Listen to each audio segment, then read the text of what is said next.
வணக்கம். மாலை முரசு செய்திகளை விரிவாக பார்ப்பதற்கு முன் தலைப்புச் செய்திகள். முதலமைச்சர் மு.க. ஸ்டாலினுடன் ஐக்கிய அமீரகத்தின் வர்த்தகத்துறை அமைச்சர் அப்துல்லா பின் தௌலத் சந்திப்பு. தமிழ்நாட்டில் புதிய தொழில் முதலீடுகள் குறித்து ஆலோசனை.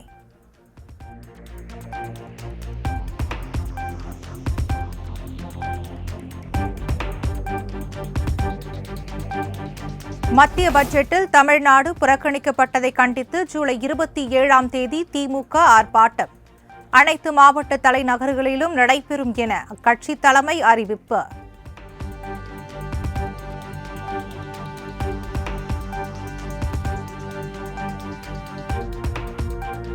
நெல்லை, கோவை மாநகராட்சி மேயர்களை தேர்வு செய்ய மாவட்ட ஆட்சியர்களுக்கு மாநில தேர்தல் ஆணையம் அறிவுரை. நகர்ப்புற மற்றும் ஊரக உள்ளாட்சி அமைப்புகளில் காலியாக உள்ள பதவிகளை நிரப்பவும் அறிவுறுத்தல்.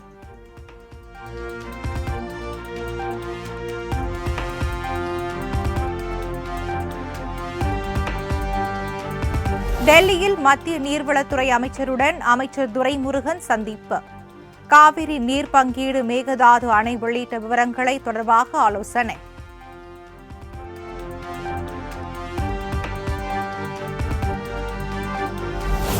காவிரியில் தடையின்றி தண்ணீர் திறப்பதை உறுதி செய்ய வேண்டும் என மத்திய அரசிடம் அமைச்சர் துரைமுருகன் கோரிக்கை.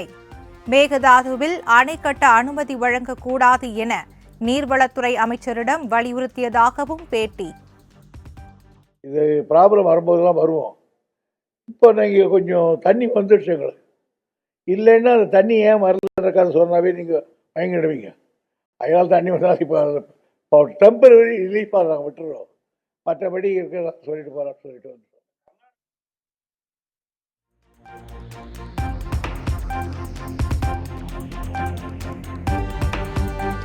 மேட்டூர் அணைக்கான நீர்வரத்து 28,856 கன அடியாக உயர்வு.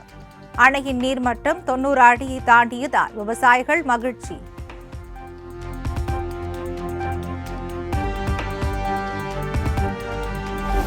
சென்னையில் ஃபார்முலா 1 கார் பந்தயத்தை நடத்த ஸ்பான்சர்ஷிப் வழங்க தொழில் நிறுவனங்களை அரசு மிரட்டுவதா? அதிமுக பொதுச் செயலாளர் எடப்பாடி பழனிசாமி கண்டனம்.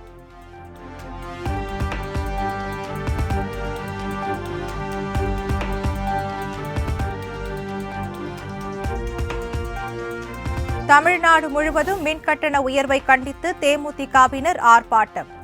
மின்கட்டண உயர்வை உடனடியாக திரும்பப் பெற வேண்டும் என வலியுறுத்தல்.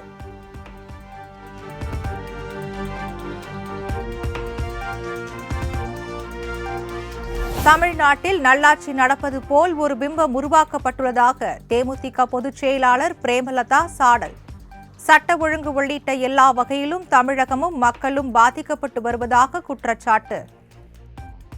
முதல்வர் அவர்கள் இங்க எதுவுமே நடக்காத வண்ணம் ஏதோ நல்லாட்சி நடக்கிறது போல இன்னைக்கு ஒரு பிம்பத்தை கிரியேட் பண்ணி அவர் பொய்யா சொல்லிக்கிட்டு சுத்திக்கிட்டு இருக்காரு. இது மக்கள் எல்லாமே பார்த்துக்கிட்டு தான் இருக்காங்க. இது தவறான ஒரு விஷயம்.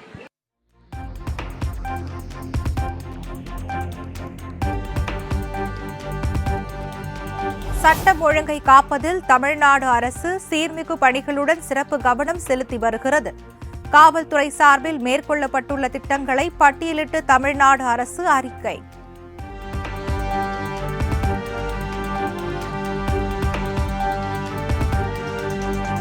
தமிழகத்தில் நடைபெறும் ஆட்சி திராவிட மாடலா அல்லது ராமரின் மாடலா? கஞ்சா விற்பனை, கள்ளசாராய மரணம்தான் ராமரின் ஆட்சியா என சீமான் காட்டம்.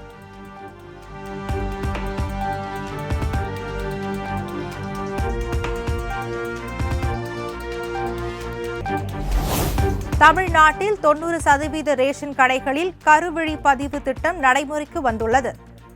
உணவுப் பொருள் வழங்கல் துறை தகவல்.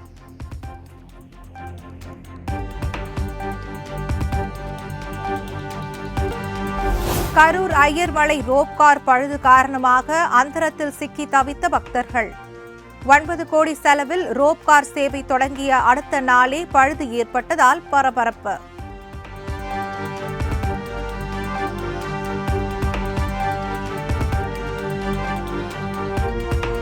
உதகை மற்றும் அதன் சுற்றுவட்டார பகுதிகளில் காற்றுடன் கூடிய கனமழை. கேத்தி காவல் நிலைய பகுதியில் ராட்சத மரம் முறிந்து விழுந்ததால் போக்குவரத்து பாதிப்பு.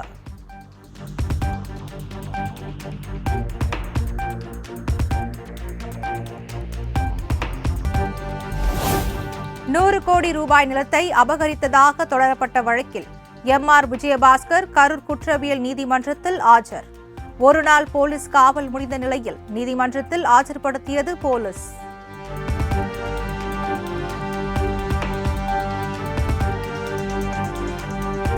நீட் ஆள் மாறாட்ட வழக்கில் எத்தனை பேர் கைது செய்யப்பட்டுள்ளனர்? தேசிய தேர்வு முகமைக்கு உயர்நீதிமன்ற மதுரை கிளை சரமாரி கேள்வி.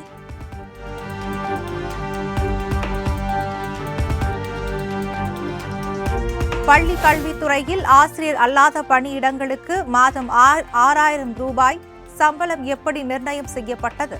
கையெழுத்து போடும்போது அரசு துறை செயலாளர் யோசிக்க வேண்டாமா என உயர்நீதிமன்ற மதுரை கிளை காட்டமான கேள்வி.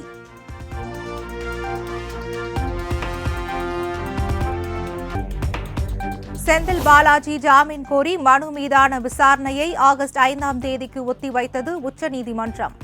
இன்றைய தினம் ஜாமீன் வழக்கை விசாரிக்க வேண்டும் என்ற கோரிக்கையையும் நிராகரித்தது.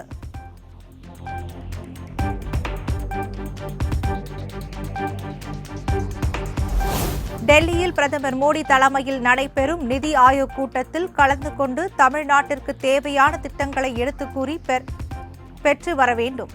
முதலமைச்சர் மு.க. ஸ்டாலினுக்கு ஓ. பன்னீர்செல்வம் வலியுறுத்தல்.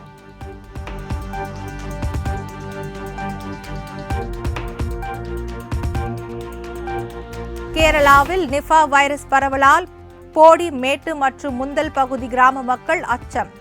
எல்லைப் பகுதிகளில் மருத்துவ சோதனை மையம் அமைக்க வேண்டும் என கோரிக்கை.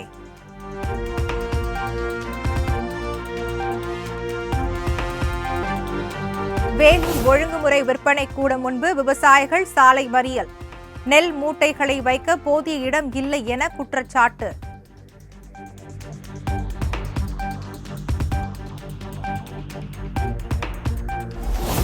கப்பலூர் சுங்கச்சாவடி எதிர்ப்பு குழுவிடம் திருமங்கலம் டிஎஸ்பி தலைமையில் நடந்த பேச்சுவார்த்தை தோல்வி.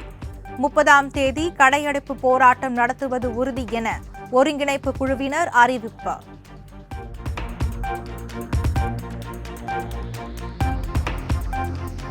தருமபுரியில் பேரீச்சை பழம் விளைச்சல் அமோகம். பண்ணைக்கே சென்று 1 கிலோ ₹300 வரை மொத்தமாக வியாபாரிகள் கொள்முதல் செய்வதால் விவசாயிகள் மகிழ்ச்சி.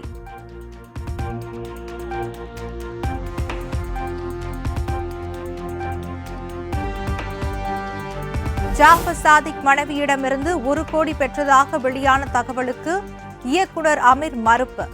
எந்தவிதமான சட்டவிரோத செயல்களிலோ பணி பரிவர்த்தனையிலோ ஈடுபடவில்லை எனவும் விளக்கம்.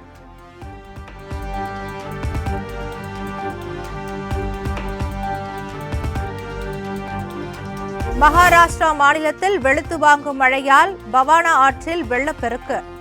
கரை புரண்டு ஓடும் தண்ணீரால் கரையோர மக்களுக்கு வெள்ள அபாய எச்சரிக்கை.